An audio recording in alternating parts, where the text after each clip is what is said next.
Hello everyone, welcome back or to my YouTube channel. I have kind of a sequel to the building a church in an LGBT Minecraft server. Let me preface it by saying that this story does not include the same girls from the first video, and this video will take a different shape in comparison. When I was thinking of what I should do in Minecraft while telling this story, I contemplated just putting background gameplay, but I wanted to make this a bit more personal and fitting to the nature of the content. And since the story begins about halfway through the video with the LGBT girls, I decided that we should build something in the LGBT server that I infiltrated. Now that we have the setting, it was now just a question of what to build, and since I live in the great state of South Carolina, it took me all of 5 seconds to decide to build a Waffle House. And now, let the story begin. When I worked at the hellhole that was the grooming section of a large pet store, I don't think I clarified that I was a dog groomer in the previous video. Anyways, when I worked in this pet store, I listened to a particular book that led me to want to leave the torture of shaving dogs' butts. This book caused me to pursue work elsewhere, and I decided to become a real estate agent. I threw myself around from temporary job to temporary job while I was completing the required education, and eventually I found my spot in a very nice real estate company. Not too long after that, I joined a team in that company, and that's when I met my new teammates and coworkers. This group consisted of people from different backgrounds, and they were all very nice people, but like my other jobs, I morally disagreed with most of them. It seemed like I was outnumbered, again, and that I was once again the only conservative Christian in the workplace. But if my previous jobs had taught me anything, it's that I can persevere and not compromise my beliefs even in a place where nobody shares them. I might share more about their beliefs in future videos, but for now I want to get to the real meat and potatoes and introduce the subject of the video. So we're going to put the Waffle House right here next to the Enderman, next to my house, next to the water. Make it look real pretty. In the early summer of 2025, I was approached by one of the more seasoned men on the team, and he generously offered to help coach me through being a new agent. The first few months were more or less rudimentary, but things changed that fall. In real estate, they teach you to categorize certain groups, values, and tasks for business, and those usually fall under one of 4 pillars: mind, body, spirit, and community. My coach asked to sit down with me, and he helped me sort out what I valued and what pillar they would be associated with. Mind, body, and community were pretty simple. I want to be more attentive and read more. I want to work out 4 times a week. I want to be more involved with clubs and church. Now people on my team are pretty dang vocal about the opinions they hold, and I think I'm included in that. So he brought up the problems he had with Christianity, not knowing in this interaction that I was a Christian. He had some trouble with big religious groups because he thought that they were ingenuine, and some of that might be true about some churches, but you can't blame Christ for the failures of man. So I got all this covered so far. This is the checkered pattern for the Waffle House. Looks pretty snazzy. And it's on an elevated platform, so you'll be able to see the water actually, instead of it just being like this. You'll be like this. Yeah.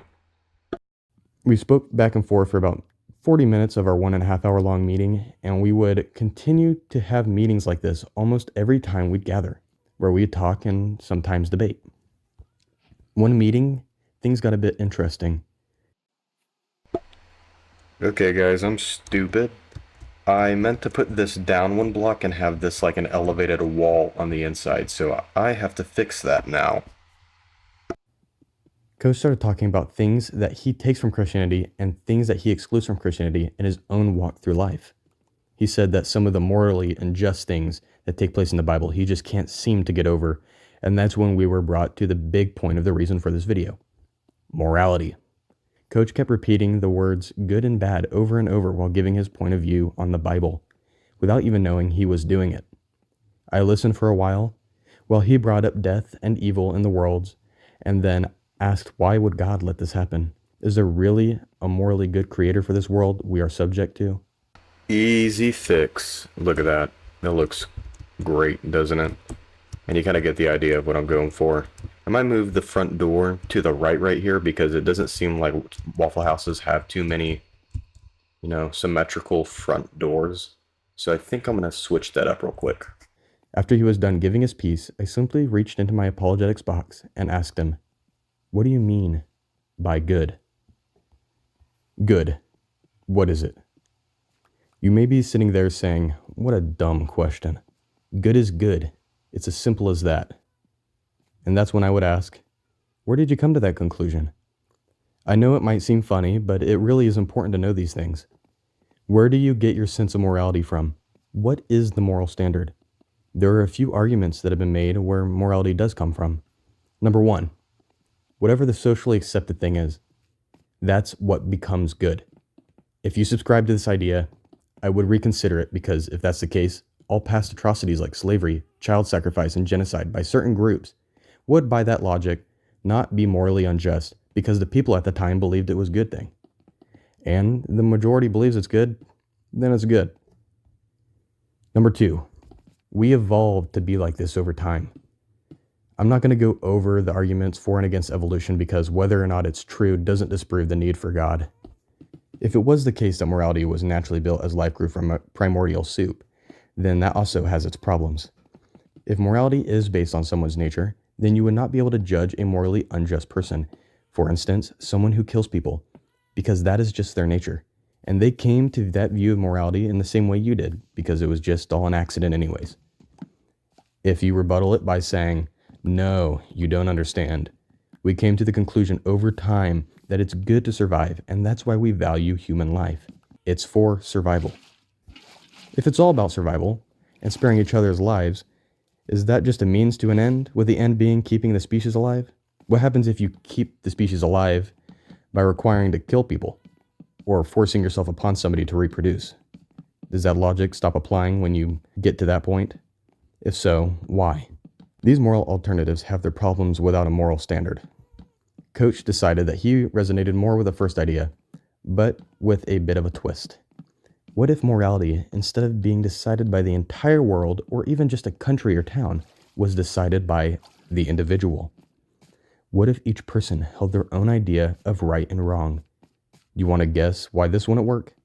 If morality was subjective, then someone like a certain dictator that ended millions of lives would not be morally condemnable because he had his own set of values, just like you and me. Obviously, that's not the case. There were some objective evils that you and I recognize.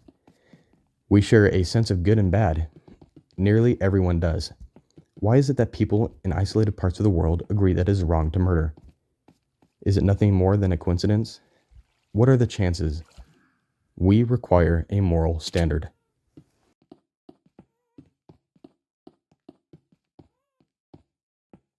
Bad. Why is there so much evil in the world? That's a fair question. If there's an objective good, why do I see so much bad? C.S. Lewis said, "My argument against God was that the universe seems so cruel and unjust. But how had I got this idea of just and unjust? A man does not call a line crooked unless he has some idea of a straight line."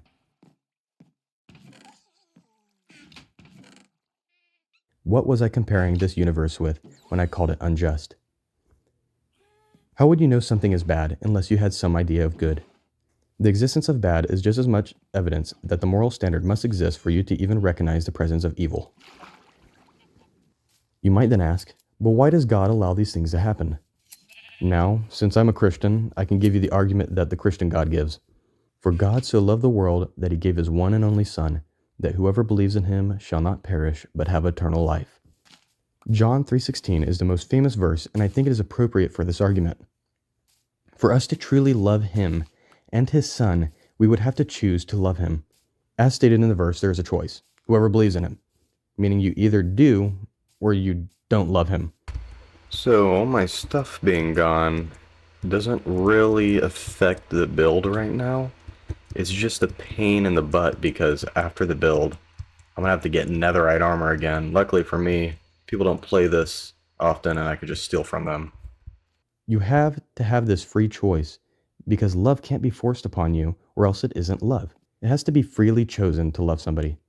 If you follow Christ, you will do your best to follow his will.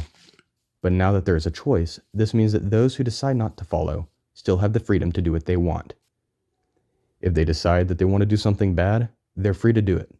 And if God stepped in every time something bad was about to happen, would they really have that freedom? This is the first time I have ever built anything out of copper. You know, a tool out of copper. At this point in the conversation, me and my coach got interrupted. We had to go to a team event, and it wasn't until later that day that we would revisit our discussion. I did my best to recite what I could of the Bible and also my apologetics knowledge, but Coach didn't seem to change his mind. Later that night, I sent him a link to Stealing from God by Frank Turek, and he did acknowledge it, but it didn't go anywhere. As a closing statement, I want to say that I'm still working with my coach, and we regularly meet, but I have given him all my arguments. I have addressed his issue with the Bible, with the biggest opposition being good and evil. At the end of the day, I am only a man. I can only take it so far. His relationship with God is just that, his and God's relationship. You can't force somebody to have a revelation. You can only supply them with the gospel and the evidence for it, and let God do the rest. Now let's finish up with the build. Alright, so I'm down tools and armor. Well, I guess my old one. You can see I got the armor right here. And I was able to get the banners that we're going to use for the sign. And as you can see over there, look at that. Not too bad. Looks pretty uncanny. So we're going to go over there and finish it up. Whoa! What's that over there? The Waffle House? The Waffle House is finished. Maybe we'll put a parking lot here someday. But when I get the midnight munchies in my little cabin over there, I know the exact place to go. And I got to use a new shelving thing for Minecraft, so that's really cool. Got two new things. Copper axe and the shells. Unfortunately, I did lose my netherite stuff because I went AFK and got murdered by a skeleton. But we got a Waffle House, so fantastic.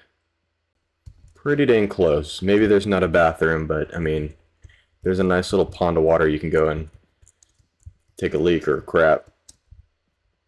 But yeah, Minecraft Waffle House. Fantastic. Alright, thank you for watching. Hope you guys have a good night or a good day. Please like and subscribe. Later.